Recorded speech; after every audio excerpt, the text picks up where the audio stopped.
السلام علیکم ورحمۃ اللہ وبرکاتہ نحمدہ ونصلی علی رسولہ الکریم اما بعد فاعوذ باللہ من الشیطان الرجیم بسم اللہ الرحمن الرحیم۔ محترم سامعین کرام، آج میں محرم الحرام کے کچھ سوالات کے ساتھ آپ کے بیچ آیا ہوں اور اس کے جوابات آپ لوگوں کے بیچ پیش کروں گا۔ تو امید کرتا ہوں اللہ تبارک و تعالیٰ سے کہ اللہ تبارک و تعالیٰ مجھے قرآن و حدیث کی روشنی میں پوری ایمانداری کے ساتھ آپ تک جواب پہنچانے کی توفیق عطا فرمائے اور آپ کو اور ہم کو مل کر اس پر عمل کرنے کی توفیق عطا فرمائے۔ بتاتا چلوں کہ یہ سوالات وہ ہیں جو میرے سبسکرائبرز اور میرے واٹس ایپ پر میرے کچھ احباب اور دوست اور عزیز اور مقتدی لوگوں نے یہ سوالات ہم سے کیے، تو میں نے سوچا کہ اس کے جوابات میں ویڈیوز ریکارڈ کر کے بھی اپنے یوٹیوب پر ڈال دوں۔ عاشورہ کے دن اپنے اہل و عیال پر خرچ کرنا یہ ثابت ہے یا نہیں؟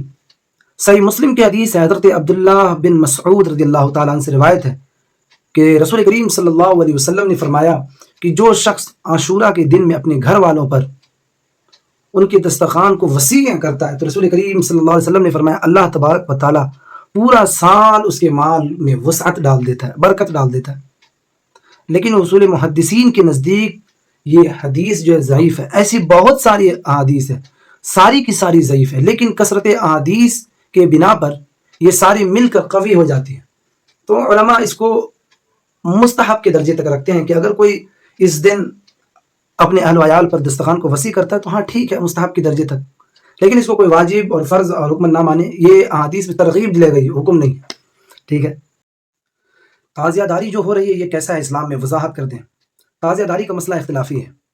دیکھیں، اگر شرائط کے ساتھ میں یعنی بالکل ہو بہو حضرت امام حسین کے روضہ کی طرح اگر کسی چیز کو بنائی جائے اور اس کو اپنے گھر میں باعث برکت یا باعث رحمت اگر اس کو رکھا جائے، اس میں کوئی قباحت نہیں ہے۔ جیسے کہ ہم مکہ معظمہ کا فوٹو یا مکہ معظمہ کی طرح بنا کر یا روضہ رسول کی طرح فوٹو یا روضہ رسول کی طرح ہم کسی چیز کو سجا کر اپنے گھر میں رکھتے ہیں، تو کیوں رکھتے ہیں؟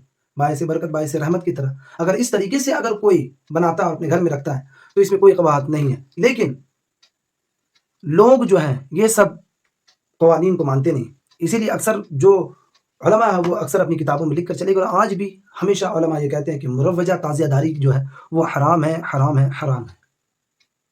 کیونکہ ہم لوگ جو ہے اپنی من کی تعزیہ بناتے ہیں جس کا کوئی شکل و شبہ بھی نہیں لگتا امام حسین کے روضہ کی طرح، اور ہم اس پہ چڑھاوا چڑھاتے ہیں۔ اس میں ہم یہ مانتے ہیں کہ معاذ اللہ من ذالک حضرت امام حسین کی روح اس پر آتی ہے، ہم منتیں مانگتے ہیں، ہم اس کے نیچے سے گزرتے ہیں، یہ ساری چیزیں حرام ہے، ناجائز ہے۔ ہم اس کو پورے مارکیٹ میں گھماتے ہیں، یہ سب ساری چیزیں کیا ہے؟ حرام ہے، ناجائز ہے، نہ بنانا ہی بہتر ہے۔ مطلقاً ہم اس کو حرام ناجائز اس لیے نہیں کہتے ہیں کہ ہو بہو اگر کوئی بنا کر کے اپنے گھر میں باعث رحمت رکھے تو اس میں کوئی قباحت نہیں ہے۔ اچھا، محرم میں کالا لباس پہننا کیسا ہے؟ بات غور سے سمجھنے کی ہے۔ کالا لباس پہننا کوئی ناجائز حرام نہیں ہے۔ فتح مکہ کے روز رسول کریم صلی اللہ علیہ وسلم کالی پگڑی آپ باندھے ہوئے تھے اور آپ سے کالی چادر بھی ثابت ہے، حدیث میں صحیح مسلم کی حدیث ہے۔ حضرت اما عائشہ فرماتی ہیں کہ ایک مرتبہ رسول کریم صلی اللہ علیہ وسلم کالی چادر آپ اوڑے ہوئے تھے، اتنے میں حضرت امام حسن آتے ہیں تو آپ اپنی چادر میں لے لیتے ہیں ان کو، پھر حضرت امام حسین آتے ہیں تو ان کو بھی آپ چادر میں لے لیتے ہیں، پھر حضرت فاطمہ آتی ہیں تو ان کو بھی آپ چادر میں لے لیتے ہیں، پھر حضرت مولا علی کرم اللہ وجہ آتے ہیں تو آپ ان کو بھی اپنی چادر میں لے لیتے ہیں۔ پھر آپ سورہ احزاب کی آیت نمبر 33 تلاوت کرتے ہو، کون سی؟ انما یرید اللہ لیذھب عنکم الرجس اہل البیت ویطہرکم تطہیرا۔ تو کالی چادر بھی ثابت ہے اور آپ سے کالا جبہ بھی ثابت ہے جو قیصر کسریٰ کے حکمران نے آپ کو تحفے کے طور پر پیش کیا تھا، آپ نے اس کو پہنا ہے، اور وہ جبہ جو ہے حدیث میں ثابت ہے کہ حضرت اما عائشہ کی بہن کے پاس وہ جبہ تھا، اور وہ جب کوئی لوگ بیمار پڑ جاتے ہیں تو آپ اس جبے کو پانی میں ڈبوتے ہیں، باعث سے دھون بنا کر کے شفا کے طور پر لوگوں کو دیتے ہیں اور لوگ اس کو پیتے ہیں اور شفا پاتے ہیں۔ یہ حدیث سے ثابت ہے۔ لیکن یاد رکھیں اس میں بات کیا ہے کہ محرم الحرام کے 10 دن کالا کپڑا نہیں پہننا ہی بہتر ہے۔ اب آپ کہیں گے کہ آپ کہتے ہیں کہ سنت مصطفیٰ بھی ہے اور آپ کہتے ہیں کہ محرم میں نہ پہننا بہتر ہے، اس لیے کہ دیکھیں یہ ایک سمبل کے طور پہ بن گیا محرم الحرام کے 10 دن پہننے میں۔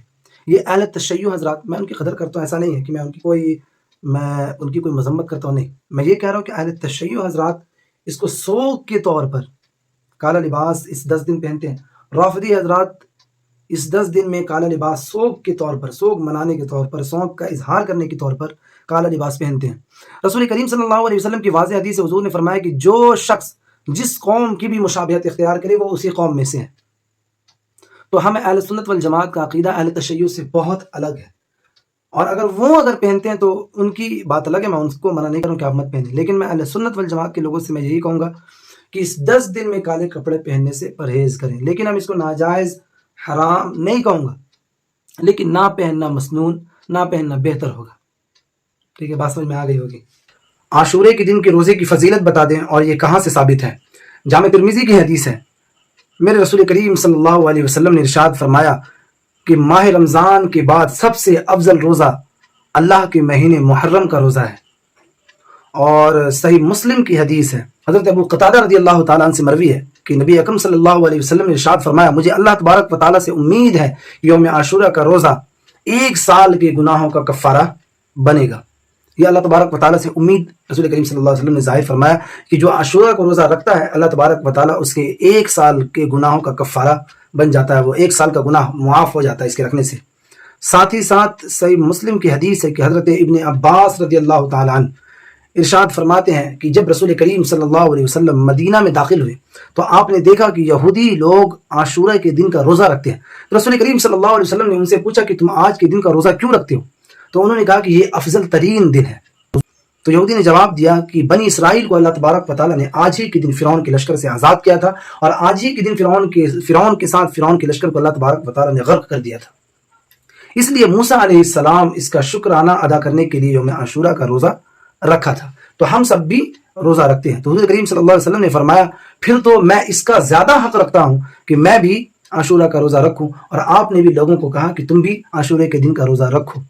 اور ساتھ ہی ساتھ ایک حدیث میں آتا ہے کہ رسول کریم صلی اللہ علیہ وسلم کے کسی صحابی نے کہا کہ یا رسول اللہ، آپ ہمیشہ ہمیں یہودی کی مخالفت کرنے کا حکم دیتے ہیں، تو یوم عاشورہ کا روزہ تو یہودی حضرات بھی رکھتے ہیں، تو یہ ان کی مشابہت اختیار کرتی ہے۔ تو حضور نے فرمایا کہ اگر اللہ تبارک و تعالیٰ نے مجھے حیات بخشا تو ہم ایک اور روزہ زیادہ رکھیں گے، یعنی 2 روزے ہم رکھیں گے۔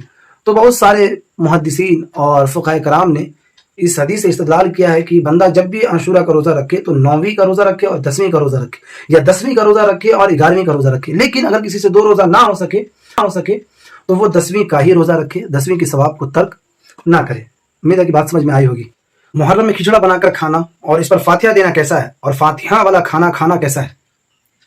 محرم میں کھچڑا پکانا اور مروجہ فاتحہ لگانے کی رسم حدیث سے ثابت نہیں، لیکن اگر کسی نے ایصال ثواب کے لیے کیا تو حرام نہیں ہوگا۔ دیکھیں، حدیث سے یہ ثابت ہے کھانے پر قرآن پاک کی آیت کریمہ پڑھنا۔ اور دوسری بات، کوئی اگر فاتحہ کرتا ہے کسی کھانے پر تو وہ کھانا بھی حرام نہیں ہوگا۔ کوئی اگر یہ کہے فاتحہ کرنا جب قرآن حدیث سے ثابت نہیں تو وہ کھانا حرام نہیں ہوگا تو حلال کیسے ہوگا؟ دیکھیں، حرام ہونے کے لیے کسی کھانا کا وہ قرآن پاک کی آیت پھر آ جائے گی، حرمت علیکم المیتۃ والدم ولحم الخنزیر وما اہل بہ لغیر اللہ، کہ دیکھیں ایک تو یا پھر اگر کسی غیر اللہ کا نام لے کر کے اس کھانے پر کچھ پڑھا گیا ہو تو پھر وہ کھانا حرام ہے، یا پھر وہ کھانا میں اگر کسی طریقے کا حرام چیز ملایا گیا ہو تو وہ کھانا حرام ہے۔ باقی اگر کھانے میں نہ کوئی حرام چیز ملایا گیا، اگر کسی نے فاتحہ کیا تو ایسا کوئی بھی اس کا کھانا گناہ بھی نہیں ہے، ناجائز بھی نہیں ہے، بالکل کھا سکتے ہیں، کوئی قباحت نہیں ہے آرام سے، ٹھیک نا۔ لیکن میری رائے یہ ہے، یہ رسم واجب الترک ہے، اسے چھوڑنا چاہیے۔ محرم کے عاشورے کے دن یا محرم کے مہینے آنے پر اگر کوئی کربلا سن کر غم میں ڈوب جائے، یا کربلا سن کر یا کربلا کے واقعات پڑھ کر اگر کوئی غم میں ڈوب جائے یا رونے لگ جائے تو کیا یہ سب چیز جائز ہے یا ناجائز ہے؟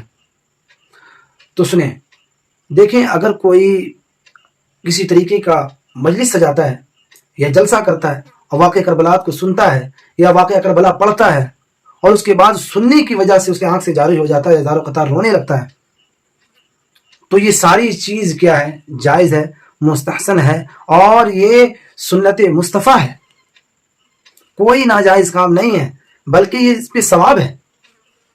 اور یاد رکھیں، حدیث کوٹ کرتے سنیں، مسند امام احمد جلد اول میں یہ حدیث موجود ہے۔ حضرت مولا علی کرم اللہ وجہ فرماتے ہیں کہ ایک مرتبہ میں رسول کریم صلی اللہ علیہ وسلم کے پاس تشریف لے کر گیا تو میں دیکھتا ہوں کہ اللہ کے رسول زار و قطار رو رہے ہیں، آپ کے چشمان کرم سے آنسو روا ہے، اور حضرت امام حسین کو آپ گودی میں لے کر آپ سینے سے لگا کر رو رہے ہیں۔ تو اللہ کے رسول نے فرمایا کہ یا رسول اللہ، یہ میں کیا دیکھتا ہوں کہ آپ رو رہے ہیں زار و قطار، آپ کو کس چیز نے غمناک کیا؟ تو میرے رسول کریم صلی اللہ علیہ وسلم نے ارشاد فرمایا کہ اے علی، ابھی جبرائیل آئے تھے اور کہا کہ یا رسول اللہ، آپ اس بچے سے بڑا پیار کرتے ہیں، لیکن آپ کے امت کے لوگ اس کو فرات کے کنارے قتل کر دیں گے۔ تو اے علی، میں یہ خبر سن کر اپنی جذبات پر میں کنٹرول نہیں کر سکا، میں اپنی جذبات پر قابو نہیں کر سکا اور میرے آنکھ سے آنسو جاری ہو گئے۔ تو ابھی واقعہ کربلا ہوا نہیں، حضرت امام حسین ابھی گودی میں، آپ کو خبر ملی اور آپ رونے لگے۔ تو محسوس یہ ہوا، حدیث کوٹ کرتے ہیں، سنیں، مسند امام احمد جلد اول میں یہ حدیث موجود ہے۔ حضرت مولا علی کرم اللہ وجہ فرماتے ہیں کہ ایک مرتبہ میں رسول کریم صلی اللہ علیہ وسلم کے پاس تشریف لے کر گیا تو میں دیکھتا ہوں کہ اللہ کے رسول زار و قطار رو رہے ہیں، آپ کے چشمان کرم سے آنسو روا ہے، اور حضرت امام حسین کو آپ گودی میں لے کر آپ سینے سے لگا کر رو رہے ہیں۔ تو اللہ کے رسول نے فرمایا کہ یا رسول اللہ، یہ میں کیا دیکھتا ہوں کہ آپ رو رہے ہیں زار و قطار، آپ کو کس چیز نے غمناک کیا؟ تو میرے رسول کریم صلی اللہ علیہ وسلم نے ارشاد فرمایا کہ اے علی، ابھی جبرائیل آئے تھے اور کہا کہ یا رسول اللہ، آپ اس بچے سے بڑا پیار کرتے ہیں، لیکن آپ کے امت کے لوگ اس کو فرات کے کنارے قتل کر دیں گے۔ تو اے علی، میں یہ خبر سن کر اپنی جذبات پر میں کنٹرول نہیں کر سکا، میں اپنی جذبات پر قابو نہیں کر سکا اور میرے آنکھ سے آنسو جاری ہو گئے۔ تو ابھی واقعہ کربلا ہوا نہیں، حضرت امام حسین ابھی گودی میں، آپ کو خبر ملی اور آپ رونے لگے۔ تو محسوس یہ ہوا کہ اگر آپ واقعہ کربلا سنتے ہیں یا پڑھتے ہیں اور اس کے سبب آپ رونے لگتے ہیں یا غم میں ڈوب جاتے ہیں، تو یہ ساری چیز کیا ہے؟ سنت مصطفیٰ ہے، اس کا ثواب آپ کو ملنے والا ہے۔ وہ آنکھ ہی آنکھ کیا جو اہل بیت کو مظلومانہ انداز میں شہید ہونے پر روئے نا۔ تو یہ ساری چیز ہر شے کو بدعت نہ بنائے، بلکہ سنت مصطفیٰ حدیث سے ثابت ہے۔ ایک اور حدیث لے لے مسند امام احمد کی، حضرت ابن عباس رضی اللہ تعالیٰ ارشاد فرماتے ہیں کہ ایک مرتبہ دوپہر کے وقت میں رسول کریم صلی اللہ علیہ وسلم میرے خواب میں آئے۔ کہاں؟ خواب میں آئے۔ یہاں سن لیں، یہ نہ تو کسی وہابی کا خواب ہے نہ ہی کسی بابی کا خواب ہے، یہ صحابی کا خواب ہے، اور بخاری مسلم کی متفق علیہ حدیث ہے۔ حضور نے فرمایا کہ میں اگر کسی کے خواب میں آؤں تو میں ہی رہوں گا، وہ شیطان میرے چہرے کو، میرے روپ کو نہیں لے کر آ سکتا، میرا روپ نہیں لے سکتا، میں اگر خواب میں آتا ہوں تو میں ہی ہوں۔ تو حضرت ابن عباس فرماتے ہیں کہ میں نے خواب میں رسول کریم صلی اللہ علیہ وسلم کو دیکھا کہ آپ کے بال بکھرے ہوئے، پرامدہ حالت، گرد و غبار آپ کے جسم پر پڑا ہوا ہے، اور آپ کے ہاتھ میں ایک شیشی ہے، اس میں خون ہے۔ اور رسول کریم صلی اللہ علیہ وسلم نے مجھ سے فرمایا، اے ابن عباس، دیکھ رہے ہو میرے ہاتھ میں شیشی ہے اور اس میں خون ہے، میرے امت کے لوگوں نے میرے بیٹے حسین کو اور ان کے ساتھی کو مظلومانہ انداز کے ساتھ میں شہید کر دیا ہے، اور میں صبح سے اس شیشی میں اپنے بیٹے حسین اور اس کے ساتھی کا خون جمع کر رہا ہوں۔ حضرت ابن عباس فرماتے ہیں کہ میں نے جیسی ہی بات سنا، میں کانپ کر اٹھا اور میں نے تاریخ کو نوٹ کیا، اور اس کے بعد میں کئی عرصے کے بعد میں یہ خبر ملی کہ اسی دن 61 ہجری 10 محرم دوپہر کے وقت میں حضرت امام حسین کو کربلا میں شہید کر دیا گیا۔ تو شہید ہونے سے پہلے رسول کریم صلی اللہ علیہ وسلم جب جبریل علیہ السلام نے آپ کو خبر سنائی کہ آپ کے بیٹے حسین کو فرات کے کنارے قتل کر دے گا آپ کی امت، تو آپ اس وقت بھی زار و قطار روئے۔ پھر حضرت ابن عباس نے اس بات پر مہر لگائی کہ یہ سنت مصطفیٰ ہے کہ آپ کے خواب میں آتے ہیں، پرامدہ حالات ہیں، آپ کے بال بکھرے ہوئے ہیں، آپ پریشان حال ہیں، تو یہ احادیث سے ثابت ہے، یہ سنت مصطفیٰ ہے۔ غم حسین میں رونا یہ سنت مصطفیٰ ہے، اس کا آپ کو پورا کا پورا ثواب ملنے والا ہے، یہ ناجائز اور حرام کام نہیں، بلکہ یہ ثواب کا کام ہے۔ امید ہے کہ بات میری سمجھ میں آئی ہوگی۔ اور ایک سوال یہ، اور اکثر بیشتر یہ سوالات مجھ سے کیا جاتا ہے کہ رسول کریم صلی اللہ علیہ وسلم کا نام جب اذان میں آئے یا اقامت میں آئے یا کوئی نعت پڑھ رہا ہو، درود پڑھ رہا ہو، اس وقت آئے تو کیا یہ چومنا احادیث مبارکہ سے ثابت ہے؟ دیکھیں، موضوع اور من گھڑت احادیث سے یہ بات ثابت ہے، لیکن صحیح الاسناد احادیث سے ثابت نہیں ہے۔ مستند صحاح ستہ کی کتب احادیث سے یہ ثابت نہیں ہے، اور صحاح ستہ کیا، کسی معطا سے بھی یہ احادیث ثابت نہیں ہے، بلکہ جو روایت پیش کی جاتی ہے حضرت ابوبکر صدیق رضی اللہ تعالیٰ عنہ کی طرف منسوب کر کے کہ انہوں نے رسول کریم صلی اللہ علیہ وسلم کے نام کو سنا تو آپ نے اپنی شہادت والی انگلی کو چوما اور اپنی آنکھوں پر لگایا، یہ اور بھی بہت ساری احادیث پیش کی جاتی ہیں۔ تو حضرت امام سیوطی علیہ الرحمہ فرماتے ہیں ان ساری احادیث کے بارے میں کہ یہ ساری احادیث جو ہے موضوع ہے، من گھڑت ہے اور جعلی ہے، اور ملا علی قاری علیہ الرحمہ فرماتے ہیں کہ یہ ساری احادیث کے اسناد منقطع ہے، اور یہ ساری احادیث جو ہے اس کی کوئی بھی اسناد جو ہے قابل قبول نہیں ہے۔ تو یاد رکھیں اس بات کو کہ اگر کوئی اس نیت سے چومے کہ اس کے آنکھ کی روشنی اللہ تبارک و تعالی حضور کی نسبت کی وجہ سے اس کی آنکھ کی روشنی کو صحیح کر دے یا اس کے آنکھ میں جو تکلیف اس کو دور کر دے، تو یہ اس کے لیے مباح ہے، مستحب ہے، اور اس کو اگر کوئی چوم لے تو گناہ نہیں ہے۔